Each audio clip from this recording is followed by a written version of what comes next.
E aí, preparados para uma viagem no tempo? Hoje, a gente vai mergulhar em mais de 1.400 anos de história japonesa de um jeito bem diferente, através dos nomes de suas eras.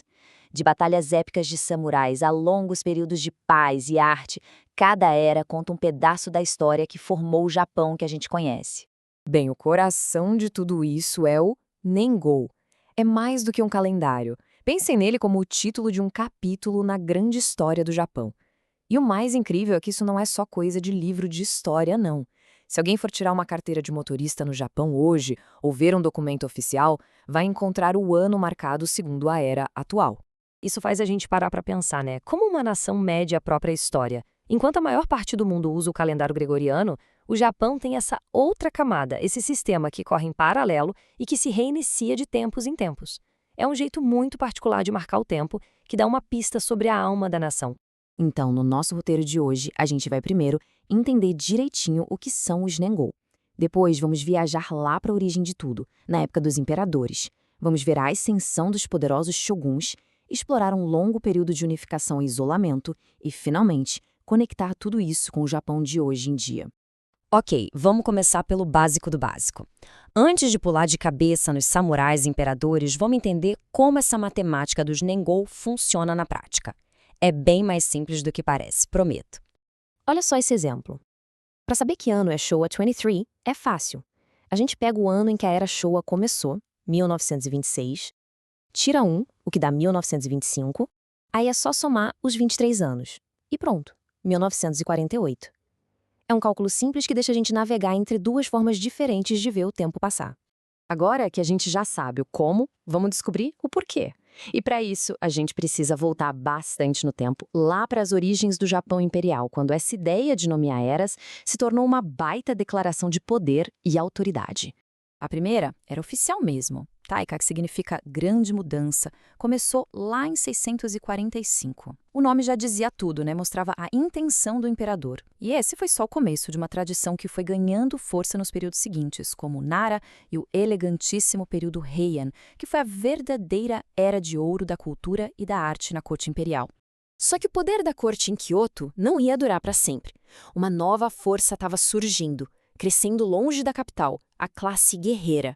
Vamos ver agora como a ascensão dos shoguns virou completamente o jogo do poder no Japão. E o ponto de virada foi o período Kamakura. Pela primeira vez na história, o poder de verdade não estava mais com a corte imperial. Estava nas mãos de um governo militar, o shogunato.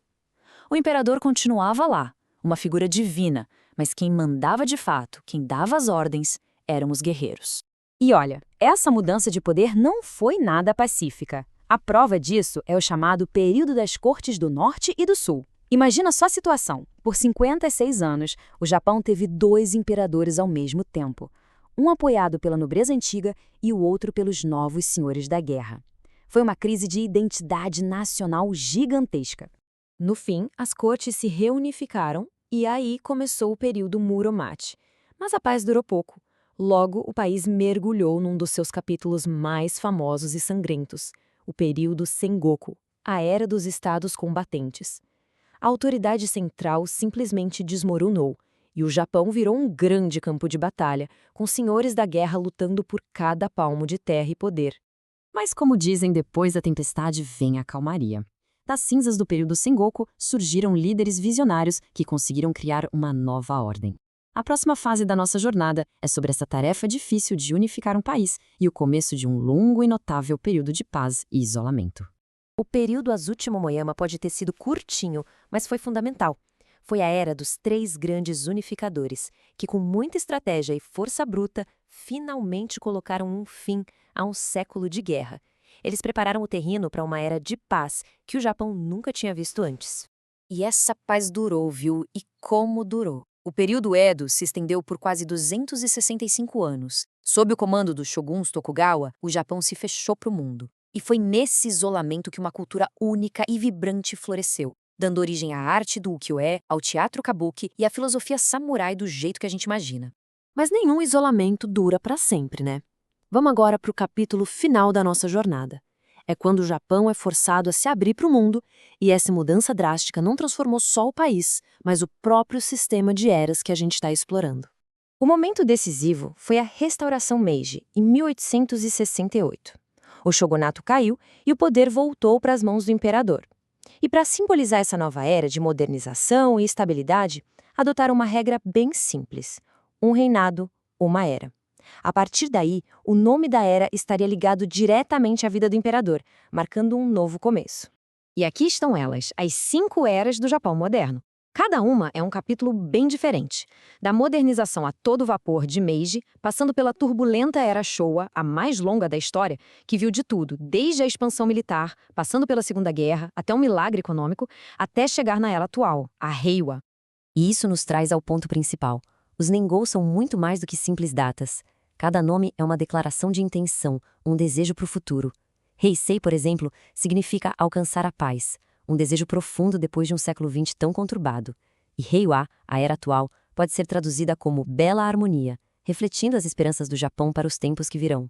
E assim, esse sistema tão único continua conectando o passado, o presente e o futuro do Japão. E isso nos deixa com uma pergunta no ar. À medida que o tempo passa e o mundo muda, quais serão os ideais e os sonhos que vão definir a próxima era na longa história desta nação?